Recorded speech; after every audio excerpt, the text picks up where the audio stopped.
आपको श्री गोपाल नारसन का नमस्कार। डिवाइन मिरर हिंदी चैनल में आपका बहुत बहुत स्वागत है।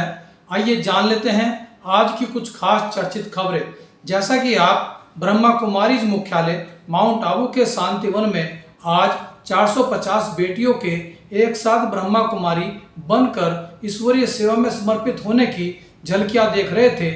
इन बेटियों में कोई पीएचडी है तो कोई इंजीनियरिंग किए हुए है, किसी ने एमएससी तो किसी ने एमटेक किया हुआ है। इन्होंने विश्व सेवा का मार्ग चुनकर स्वयं को ब्रह्मा कुमारीज के प्रति समर्पित किया है।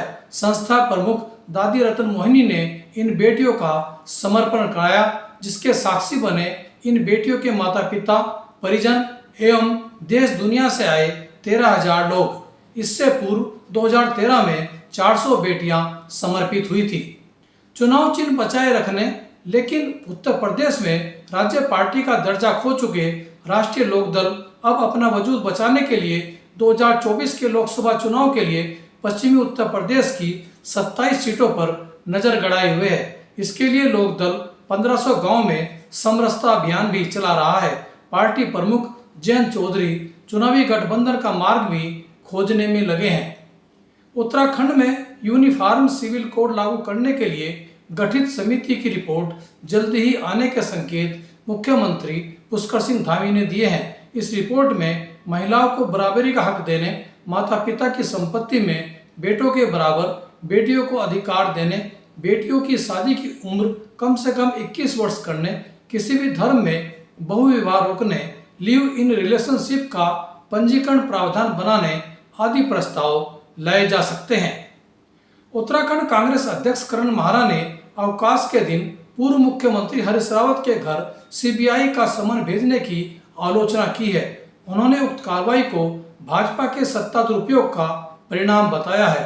उन्होंने भाजपा शासन काल में हुए अंकिता भंडारी हत्याकांड, हेमा नेगी हत्याकांड, पिंकी हत्याकांड, विपिन रावत हत्याकांड आदि आपराधिक घटनाओं का खुलासा करते हुए आयोग भर्ती घोटाला पर भी रेखांकित करते हुए उन्होंने सीबीआई जांच न कराने और उसका विपक्ष के लिए दुरुपयोग करने की बात भी कही और कहा कि भाजपा सीबीआई ईडी का दुरुपयोग करके विपक्ष को निशाना बना रही है, जिससे विपक्ष बर्दाश्त नहीं करेगा।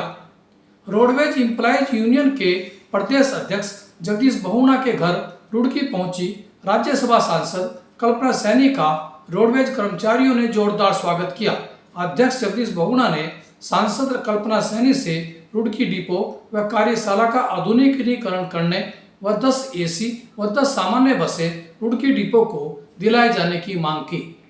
कांग्रेस नेता राहुल गांधी ने आज मणिपुर की राज्यपाल अनुसुईया उइके से मुलाकात कर उन्हें मणिपुर की बदहाल हालत के बारे में बताया व उनका पीड़ितों के जीवन व आजीविका को सुरक्षित रखने की मांग की। वेदों में विवाह सूर्यास्त के बाद निषेध माना गया है। चूंकि वेद मंत्रों को सूर्यास्त के बाद उच्चारित किए जाने की परंपरा नहीं है, ऐसा एक संत अपने सत्संग में कह रहे हैं और उन्होंने शादी में दहेज को भी गलत बताया है। संत का कहना है कि शादी विवाह जो भी हो वो दिन के समय हो। चूंकि हिंदू परंपरा में सूर्यास्त के बाद इस तरह के शुभ कार्यों की मनाही है, लेकिन फिर भी इस तरह के विवाह हो रहे हैं जो चिंताजनक है। इसी पर देखिए आज का हमारा यह प्रेरक वीडियो। हमारे यहाँ अगर इस दुनिया में भारत में हिंदू धर्म का अगर जनाजा निकलते हुए देखना है तो किसी हिंदू की शादी में चले जाओ। शास्त्र कहता है सूर्यास्त के बाद वेद के मंत्र पढ़े नहीं जा सकते। तुम राक्षसों की तरह अर्धरात्रि में विवाह कर रहे हो। अरे वो काल कुछ और था जब मुगल तुम्हारे यहां थे। रात के अंधेरे में बहू बेटियों को उठाकर ले जाते थे, दिन के उजाले में ले जाते थे तो रात में छुप छुप करके अंधेरे में विवाह कर दिया करते थे। अब कौन मुगल और कौन अंग्रेज तुम्हारे पीछे पड़ा है? क्यों नहीं तुम सूर्यास्त के पहले विवाह करते हो, अभिजित मुहूर्त में करते हो? वेद तो वही कहता है। तो तुम्हें तो ये भी ज्ञान नहीं है। हिंदू धर्म का डंका लेके घूमते चल रहे हो, डंका पीट रहे हो हिंदू धर्म का। तुम्हारे विवाह में देवताओं का कितना अपमान होता है। अरे विवाह में दो प्रकार के कार्ड बनाओ। विवाह एक संस्कार है, विवाह एक यज्ञ है। अरे भैया, खाने पीने खिलाने वाले के लिए एक दिन रिसेप्शन जो करते हो कर दिया करना, पर विवाह में बड़े लिमिटेड लोगों को बुलाया करो। अपने परिवार, वो भी जो सनातन संस्कृति को मानते हैं, पवित्र रहते हैं। विवाह संस्कार में देवता आते हैं तुम्हारे द्वारा किए गए यज्ञ के भाग को लेने के लिए। अरे नाक पोंछते हुए, कान खुजाते हुए, पता नहीं क्या क्या करते हुए अगर तुम किसी को भोजन दो तो तुम्हारा बच्चा भोजन नहीं करता। ऐसे ऐसे आंख करके बच्चे को दो, शी मम्मी कितनी गंदी हो तुम। और देवता आते हैं तुम्हारे बेटे और बेटियों के विवाह में। वो एक यज्ञ होता है। कोई शराब पी के खड़ा होता है, कोई गांजा पी के खड़ा होता है, कोई गुटके खाए रहता है, चमड़े के बेल्ट पहने रहते हैं, जूते पहने रहते हैं। 3 घंटे तक दूल्हा उपवास नहीं रह सकता। कोई फूफा बन के पेप्सी ढकेल देता है, कोई जीजा बन के कोक ढकेल देता है। अरे आज 3 घंटे जो अपने सिया को, अपनी जानकी को पाने के लिए उपवास तक नहीं कर सकता, वो क्या पालेगा अपनी पत्नी को, धर्म पत्नी को? ये कोई विवाह है? ये कोई सनातन संस्कृति है? और इसी को तुम विवाह कहते हो। विवाह यज्ञ है, यज्ञ है। इसलिए हमारे यहां तलाक और डिवोर्स का कोई सिस्टम नहीं है। उनके यहां विवाह एक एग्रीमेंट है, आज हुआ है कल तोड़ देंगे। पर सनातन संस्कृति धर्म पत्नी और पति स्वामी, इस प्रकार की एक संरचना है।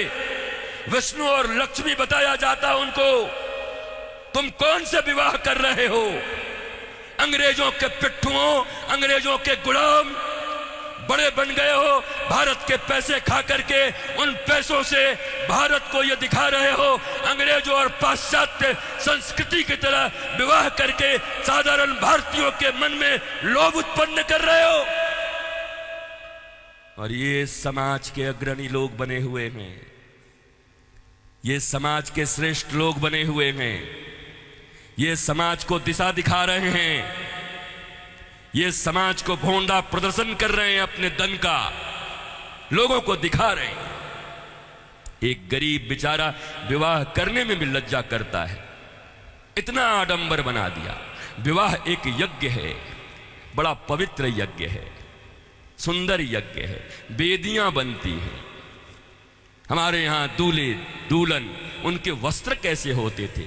देखो आज के 50 साल पहले ही देखो ना, 50 साल पहले के फिल्म देख लो बॉलीवुड में, तो समझ जाओगे कैसे वस्त्र पहन करके विवाह करता हमारे यहाँ पर। क्योंकि बॉलीवुड भी या सिनेमा भी समाज का दर्पण होता है। और अब बदले हुए बॉलीवुड को देख लो कि अब कैसे विवाह करते हो।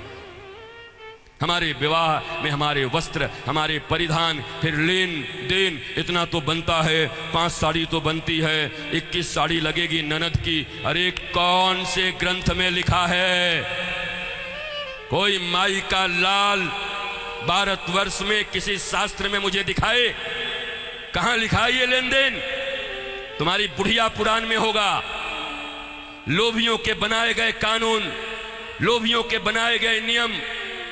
अरे जरा सोचो, एक बच्ची, एक बेटी अपना नाम, अपना गोत्र छोड़कर आती, अपना टाइटल छोड़ करके आती, अपने घर परिवार, माता पिता भाई बहन सखी सहेली छोड़कर आती, और तुम्हारे वंश को बढ़ाने के लिए तुम्हारे घर में आती है। उसको भी टीवी, फ्रिज और कार के लिए मिट्टी, तेल और पेट्रोल से जला देते हो। तुम्हें शर्म नहीं आती? भारतवर्ष में जन्म लेकर बैठे हो। तुम्हारी बाजुओं और भुजाओं में अगर शक्ति है तो अपने पैसे से कार खरीद लो, अपने पैसे से फ्रिज खरीद लो। क्योंकि छोटी छोटी बच्चियों के पिता तो बचपन से उसके लिए खिलौना खरीदते रहते हैं। जब छोटी रहती है 5 रुपए का, थोड़ी बड़ी हो जाती है थोड़ा और बड़ा, थोड़ी बड़ी हो गई साइकिल खरीद लिया, थोड़ी बड़ी हो गई स्कूटी खरीद दिया, और बड़ी हो गई अच्छे घर के हैं कार खरीद दिया 5 लाख का, और एक दिन फिर जा करके 5 करोड़ में एक गुड्डा खरीद के ला के दे दिया। तो खरीदे हुए सामान की जो इज्जत होती है वही दूल्हे की भी इज्जत होती है। दूल्हा बिकता है, बोलो खरीदोगे?